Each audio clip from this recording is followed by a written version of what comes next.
మకర రాశి వారికి 5 గ్రహాలు దివ్యంగా యోగిస్తున్నాయి అమ్మ. లాభంలో రవి, కుజ, బుధులు, సప్తమ బృహస్పతి, తృతీయ శని.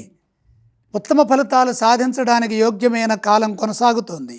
ఆశయాలకు తగ్గట్టుగా ప్రణాళికలు సిద్ధం చేసి పనిచేస్తే మీ లక్ష్యాలు శ్రేష్టమైన ఫలితాన్ని ప్రసాదిస్తాయి. శ్రేయస్సు పెరుగుతుంది, భవిష్యత్తు బంగారమయం అవుతుంది. ఉద్యోగంలో ఉత్తమ ఫలితాలు సాధిస్తారు, పదోన్నతులుంటాయి, లాభాలుంటాయి. ప్రతిభతో పనిచేసి సమాజానికి ఉపయోగపడే కొన్ని మంచి పనులు చేపడతారు, ఆదర్శవంతంగా నిలుస్తారు. తద్వారా కీర్తి పెరుగుతుంది, మంచి పేరు ప్రతిష్టలు కూడా సంపాదిస్తారు. గౌరవ పురస్కారాలు లభిస్తాయి. ఇచ్చిపుచ్చుకునే ధోరణితో విజ్ఞానపరంగా ముందుకు సాగండి. ఆశయాలు కార్యరూపాన్ని దాలుస్తాయి. భవిష్యత్తుకు అవసరమైన ప్రణాళికలను సిద్ధం చేసుకునే అవకాశం ఇప్పుడు కలుగుతుంది. భూలాభం సూచితం. స్థిరాస్తులను వృద్ధి చేసుకునే వీలు కలుగుతుంది. దాచుకున్న ధనం వృద్ధి చెందే అవకాశం ఉన్నది. గతంలో చేసిన కొన్ని మంచి పనులు ఇప్పుడు అక్కరకు వస్తాయి.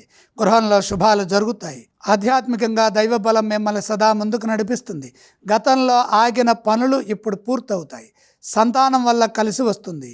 శుభవార్త వింటారు.